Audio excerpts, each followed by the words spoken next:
Shalom anak-anak, sekarang ibu mau cerita tentang Thomas yang sempat tidak percaya kalau Tuhan Yesus bangkit dan hidup. Nah, lewat kisah Thomas ini, Tuhan Yesus juga mengingatkan kita supaya kita dapat hidup bahagia loh. Nah, sekarang dengarkan ceritanya ya. Setelah Tuhan Yesus bangkit dan hidup, Tuhan Yesus sempat beberapa kali datang menjumpai murid-muridnya. Suatu hari ketika muridnya berkumpul di suatu tempat dengan pintu-pintu yang terkunci, tiba-tiba Tuhan Yesus ada di tengah-tengah mereka dan berkata, "Damai sejahtera bagi kamu." Kemudian Tuhan Yesus menunjukkan tangan dan lambungnya. Murid-murid jadi sangat bersuka cita ketika melihat tangan Tuhan Yesus yang berlubang bekas paku. Tetapi hari itu murid Tuhan Yesus yang bernama Thomas tidak ada di sana. Karena itu Thomas tidak percaya apa yang diceritakan oleh murid-murid lainnya. Beberapa hari kemudian, ketika murid-murid sedang berkumpul kembali, sekali ini Thomas juga ada. Sementara pintu-pintu terkunci, Tuhan Yesus hadir lagi di tengah-tengah mereka sambil berkata, "Damai sejahtera bagi kamu." Kemudian Tuhan Yesus berkata kepada Thomas, "Taruhlah jarimu di sini," sambil menunjukkan tangannya yang berlubang bekas paku. Oh, rupanya Tuhan Yesus tahu loh kalau Thomas ini tidak percaya. Tuhan Yesus berkata kepada Thomas, "Jangan engkau tidak percaya lagi, melainkan percayalah." Langsung Thomas berkata, "Ya Tuhanku, ya Allahku." Dan Tuhan Yesus mengingatkan Thomas, "Karena engkau telah melihat aku, maka engkau percaya.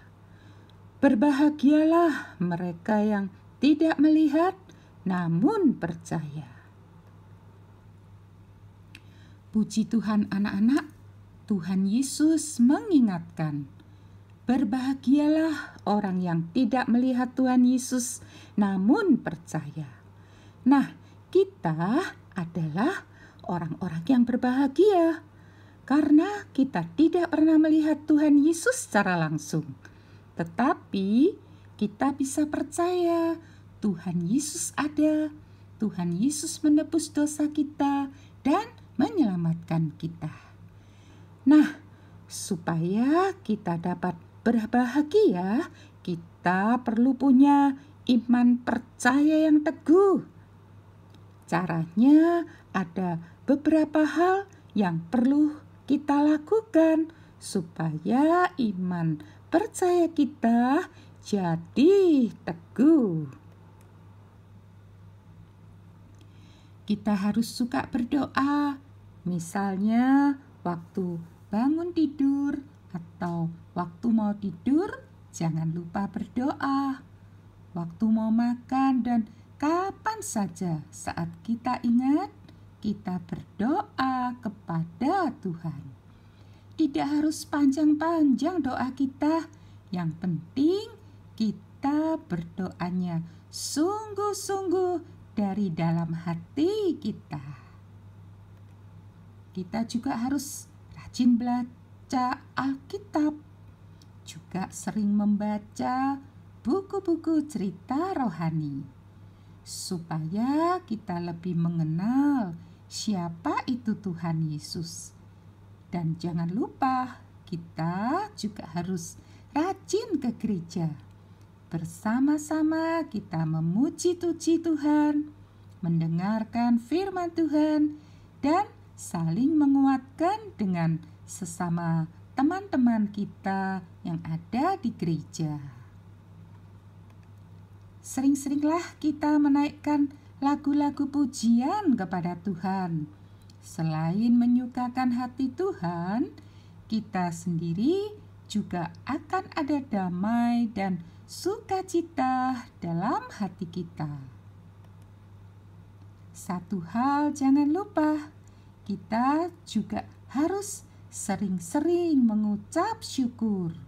Waktu bangun pagi, kita mengucapkan syukur untuk hari yang baru yang Tuhan beri.